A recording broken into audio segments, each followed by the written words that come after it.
왜 어떤 사람은 가만히 있어도 사람들이 모여드는데 이렇게 모두가 내 주위에 모였어? 어떤 사람은 애를 쓸수록 사람들이 멀어지는 걸까요? 착하게 굴면 호구가 되고 똑똑하게 굴면 재수없다는 소리를 듣는 이 아이러니한 세상에서 우리는 도대체 어떻게 해야 할까요? 재미있는 사실은 여러분이 좋은 사람이 되기 위해 노력했던 그 모든 방식들이 사실은 비호감이 드는 지름길이었다면 믿으시겠습니까? 호감은 타고나는 매력이나 운명이 아닙니다. 철저하게 계산된 뇌과학이자 정교하게 설계된 심리기술입니다. 오늘은 당신의 매력을 0에서 100으로 끌어올리는 마음을 훔치는 대화의 과학, 그 비밀스러운 8가지 법칙을 공개합니다. 지금부터 여러분의 인간관계를 송두리째 바꿔놓을 호감의 설계도가 펼쳐집니다. 집중하세요.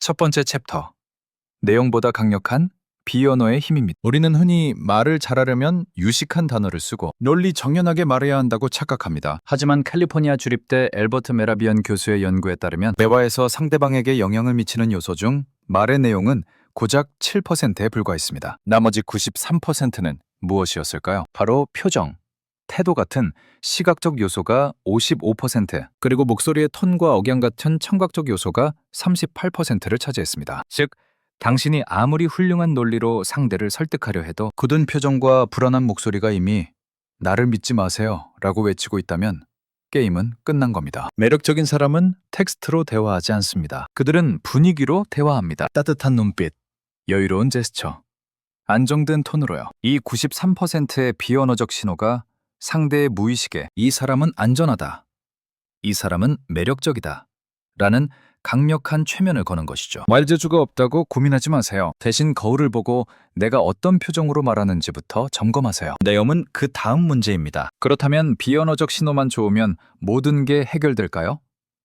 아닙니다. 두 번째 챕터, 내가 거부하는 대화법, 주인공병 탈출하기입니다. 누군가와 대화할 때 침묵이 어색해서 혹은 나를 어필하고 싶어서 자기 자랑이나 경험담을 늘어놓은 적 있으신가요? 하버드 대학교 신경과학 연구팀은 충격적인 사실을 밝혀냈습니다. 사람은 자신의 이야기를 할 때 뇌의 보상중추가 활성화된다는 겁니다. 이 부위는 맛있는 음식을 먹거나 돈을 벌었을 때 쾌락을 느끼는 부위와 정확히 일치합니다. 즉, 자기 말을 하는 건 뇌에게 최고의 마약인 셈이죠. 문제는 여기서 발생합니다. 내가 신나서 떠들 때 상대방은 그 쾌락을 전혀 느끼지 못합니다. 오히려 지루함이라는 고통을 느끼죠. 여러분이 주인공이 되려 할수록 3대는 관객석으로 밀려납니다. 그리고 인간은 본능적으로 관객이 아닌 주인공이 되고 싶어 합니다. 진짜 호감을 얻는 고수들은 이 본능을 역이용합니다. 자신의 입을 닫고 상대에게 마이크를 넘겨주며 그들이 뇌적 쾌락을 느끼도록 유도합니다. 상대가 신나서 자기 이야기를 하게 만드세요. 그들은 대화가 끝난 후 당신이 무슨 말을 했는지는 기억 못해도 당신과 함께 있을 때 얼마나 기분이 좋았는지는 평생 기억할 것입니다. 하지만 단순히 들어주기만 하면 그저 착한 사람으로 남겠죠. 이제 상대를 완전히 무장해제시키는 적극적인 심리 전략 4가지를 공개합니다. 세 번째 챕터, 거울 뉴런 자극하기, 동질감의 형성입니다. 누군가와 대화가 정말 잘 통한다고 느꼈던 순간을 떠올려 보세요. 그때 그 사람은 아마 당신과 비슷하게 행동하고 있었을 겁니다. 심리학자 차트란드와 바그는 카멜레온 효과를 통해 인간은 자신과 유사한 행동을 하는 사람에게 본능적인 신뢰와 호감을 느낀다는 것을 증명했습니다. 하지만 단순히 상대의 행동을 원숭이처럼 따라하라는 게 아닙니다. 핵심은 키워드 미러링입니다. 3대가 사용한 단어를 내 문장에 심는 기술이죠. 예를 들어 3대가 나 요즘 너무 지쳐 라고 했을 때 그렇구나, 힘내 라고 답하는 건 하수입니다. 상대의 감정 단어를 낚아채야 합니다. 요즘 많이 지쳤구나. 무슨 특별한 일이라도 있었어? 라고 그 단어를 다시 돌려주는 순간 상대의 뇌는 이 사람이 내 마음을 100% 이해하고 있다고 착각하게 됩니다. 이 미묘한 복제 기술은 상대의 경계심을 허물고 우리는 같은 편이라는 무의식적 시그널을 강력하게 심어줍니다. 그런데 이렇게 공감을 잘해줘도 무심코 뱉은 이 말 때문에 이미지를 망치는 경우가 있습니다. 바로 제3자에 대한 이야기입니다. 네 번째 챕터, 타인의 입을 빌려 나를 높이는 법, 투영 효과입니다. 대화 소재가 떨어졌을 때 가장 쉽게 꺼내는 게 남 이야기, 즉 뒷담화입니다. 김대리, 성격 진짜 이상하지 않아? 잠깐의 공감대는 형성할 수 있겠지만 이것은 자살골입니다. 심리학에는 자발적 특성전이라는 무서운 현상이 존재하거든요. 여러분이 누군가를 게으르다, 이기적이다라고 묘사할 때 듣는 사람의 무의식은 그 부정적인 형용사를 말하고 있는 당신의 성격으로 덮어 씌웁니다. 반대로 여러분이 타인을 성실하다, 따뜻하다고 칭찬하면 그 긍정적인 이미지가 고스란히 당신에게로 전이 됩니다. 남을 칭찬하는 것은 단순한 선행이 아닙니다. 가장 안전하고 세련되게 나는 이런 긍정적인 사람입니다 라고 홍보하는 고도의 전략입니다. 나를 높이고 싶다면 타인을 높이세요. 그 칭찬은 반드시 부메랑이 되어 더 큰 호감으로 당신에게 돌아옵니다. 그렇다면 항상 남을 칭찬하고 완벽한 모습만 보여줘야 할까요? 놀랍게도 빈틈을 보이는 것이 더 강력한 무기가 되기도 합니다. 5번째 챕터. 완벽함보다 강력한 빈틈 보여주기입니다. 우리는 호감을 얻기 위해 자신의 유능함을 증명하려 했습니다. 하지만 너무 완벽한 사람은 오히려 다가가기 힘든 벽을 느끼게 하죠. 이때 필요한 것이 바로 벤자민 프랭클린 효과를 이용한 역발상 도움 요청입니다. 상대에게 사소한 부탁을 하는 것이죠. 프랭클린은 사이가 좋지 않던 정적에게 희귀한 책을 빌려달라고 부탁했고 그 후 두 사람의 관계는 급격히 좋아졌습니다. 왜 이런 일이 벌어질까요? 사람은 자신이 싫어하는 사람을 도와주지 않습니다. 그래서 누군가를 도와주게 되면 뇌는 인지 부조화를 해결하기 위해 이렇게 합리화합니다. 내가 이 사람을 도와준 걸 보니 나는 이 사람을 꽤 좋아하나 보네. 이 심리적 오류를 이용해 상대의 효능감을 자극하는 겁니다. 이 분야는 네가 전문가니까 조언 좀 해줄래?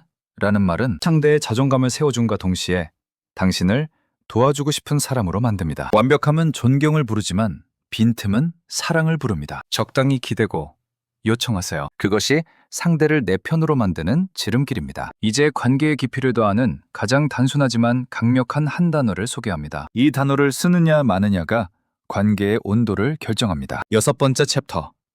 뇌를 깨우는 단어.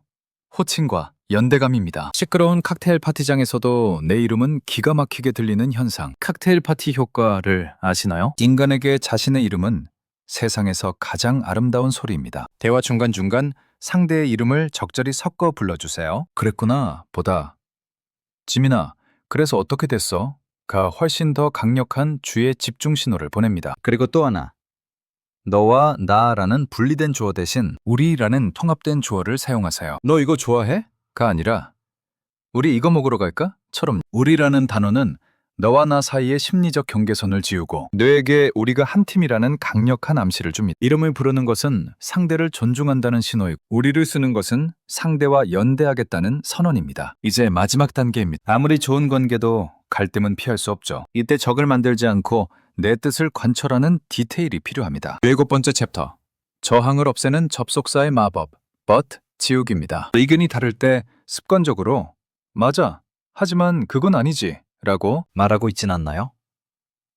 이 하지만 but은 대화의 살인자입니다. 앞에서 아무리 칭찬을 했어도 하지만이 나오는 순간 상대의 뇌는 말을 모두 거짓으로 인식하고 방어 태세를 갖춥니다. 이때 필요한 것이 yes and 기법입니다. 하지만을 지우고 그리고를 넣는 것입니다. 부정을 확장으로 바꾸는 마법이죠. 네 말이 일리가 있어. 그리고 이런 부분까지 고려하면 더 완벽한 결과가 나올 것 같아. 어떤가요?